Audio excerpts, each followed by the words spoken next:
শ্রীলঙ্কা সিরিজে আসলে 3টা ফর্মেটে আমরা খেলছি। আমার কাছে মনে হয় প্রত্যাশা বলতে শ্রীলঙ্কার মাটিতে শ্রীলঙ্কার সঙ্গে খেলাটা চ্যালেঞ্জিং, এটা আমরা সবাই জানি, আমাদের রেকর্ডও তাই বলে।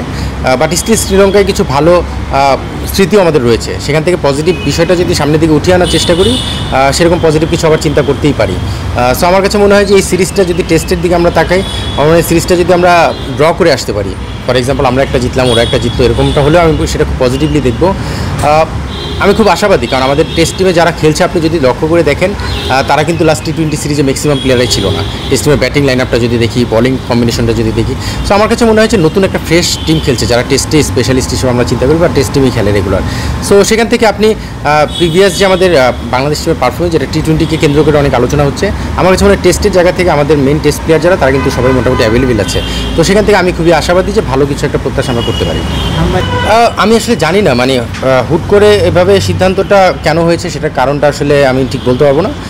বাট স্বাভাবিকভাবে আমরা যেটা প্রত্যাশা করি যে একজন প্লেয়ার, সেটা ক্যাপ্টেন হোক বা যে কোনো প্লেয়ারই হোক না কেন, তাকে সমানভাবে যদি রেসপেক্টটা দেওয়া হয়, তাহলে সে মানে বিষয়টাকে পজিটিভভাবে নেয় এবং সেটা তাদের পারফরমেন্সও আউটকামটা ভালো আসে।